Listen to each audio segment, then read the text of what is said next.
Welcome to the beautiful German city of Koblenz, which is known as the confluence of the Mosel and Rhine rivers, but more importantly,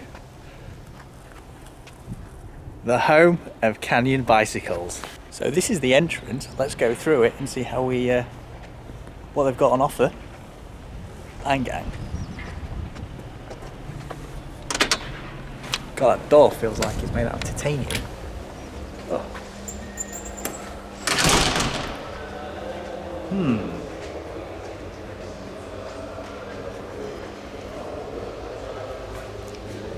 So this bike is I think it says Bahnrad von Roman Arnold.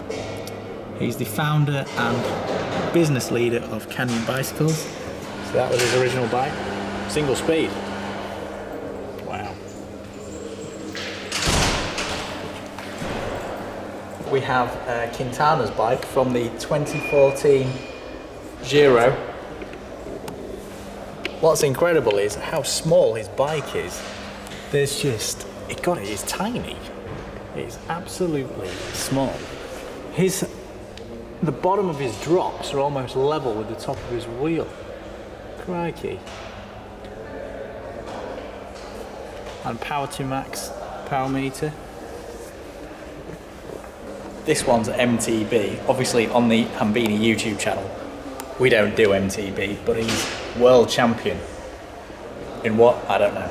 I've got another MTB bike here, and it's flipping massive. Compared to Quintana's bike, this one is huge, ridiculous. Moving on to the next bike, we've got Speedmax. Ironman world champion in the 70.3 discipline. Jan Frodeno, I don't know who he is, but that's the bike. It's complete with dirt. Note, he's on 23mm tyres and the crappy zip wheels that I slide off on a regular basis. E-tap. The thing I noticed about it is, for a pro rider, this guy doesn't have much drop between the seat and the handlebars. It's probably only, I don't know, 14, 15 centimetres. I don't think it's much more than that. Okay, so now we've entered the sales bit, and this bike immediately took my eye, which is the Ultimate CF Evo. It's got an SRM power meter, Meilenstein wheels, lightweight wheels, and it just looks sick in a matte black paint job. It really does look good. I'm not so sure about the head unit thing there. That looks a bit weird. It does look like a nice bike. I think I might add that one to my shop. It's just not aerodynamic enough. We have prototype bikes. So this one first, MTB S5, super lightweight, free rider. It says it's under 12 kilos. Then we have this one, which is the Project, I think it's 0.05, but the Canyon logo is taken, Canyon typeface has taken the bottom off. It says 2007 aerodynamic concept. From an aerodynamic perspective, I don't usually get to see lots of other bikes, but look how thin the forks are. And that is a very, very aerodynamic profile. Also, the clearance between the back wheel and the seat tube is absolutely minuscule. Full-bodied chainring, and they look like speed play pedals to me. But again, the thing I note about this one is there's not really that much drop.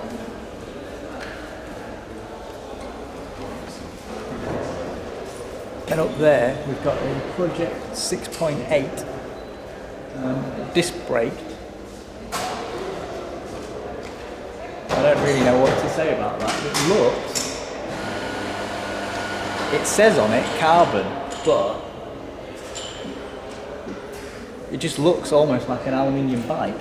haven't lifted it or anything, but yeah, it looks dated by today's standards. We are over at the aerodynamic section of the Canyon Museum / sales room.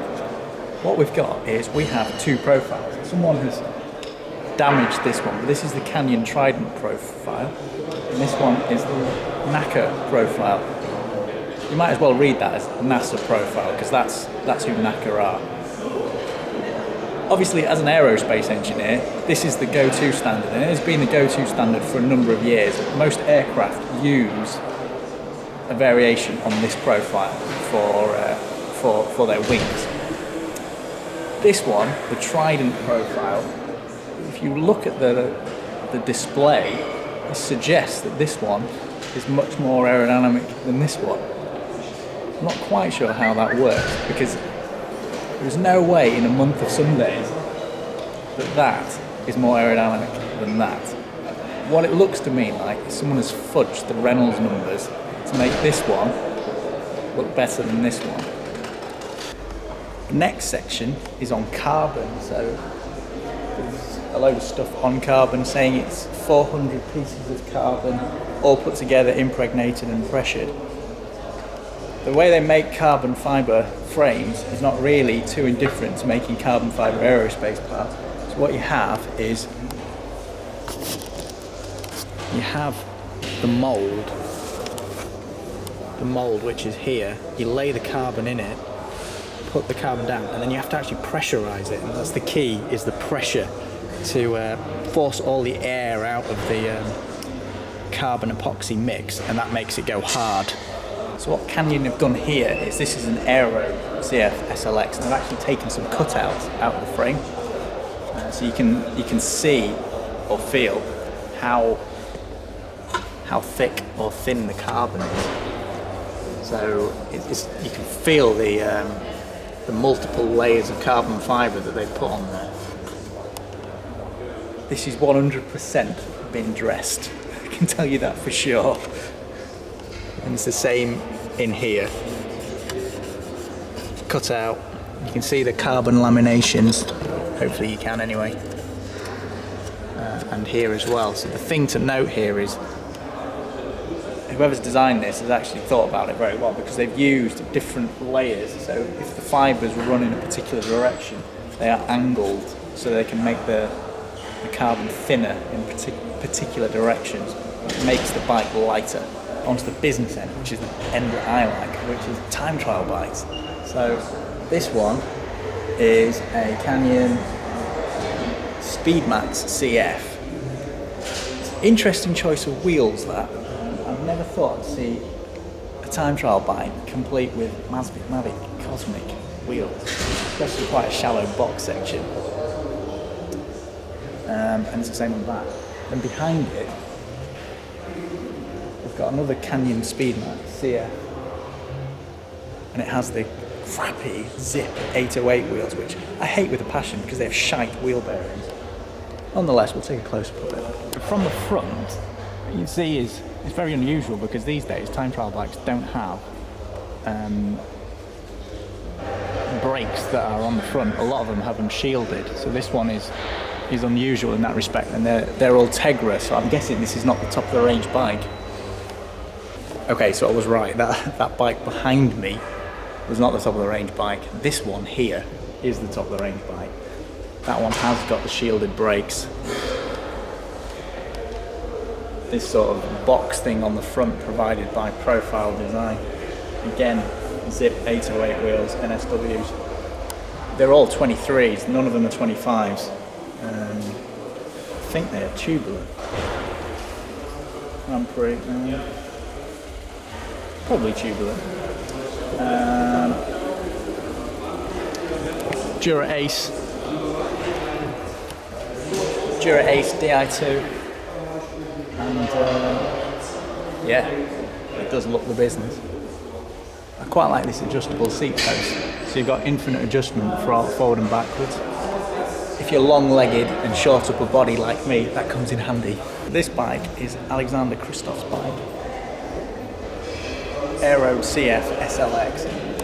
You probably can't gauge this from the video, but the distance between his seat And the handlebars is massive. It's absolutely huge. It's crazy. The paint job on this bike is the lick. It really does look good. So it's got a Danish flag on the top. So I think that's called a Viking cross. It's like a gold and black paint job, Katusha colours. And his seat is a custom, I think it's Cell Italia, SLR. So in the final section of the shop, we've got all the gear that you can buy. So you can buy Canyon coloured gear, and some socks, a Canyon stand, more gore wear, a helmet, some other stuff really. It's just your run-of-the-mill bike shop. And over there is a cafe where I'm going now. So we've seen the Canyon bikes, now let's see what a Canyon cappuccino is like. I'm in here drinking the Canyon coffee. It arrived a lot faster than some of their Orleys did. So that was a cheap joke. Let's see what it tastes like.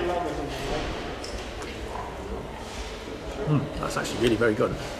God, blimey, it's really strong. Anyway, so what are my impressions of the Canyon shop / museum? I have to say it was really, really good. From an engineering perspective, I really enjoyed some of the cutouts and stuff that they had on their wall.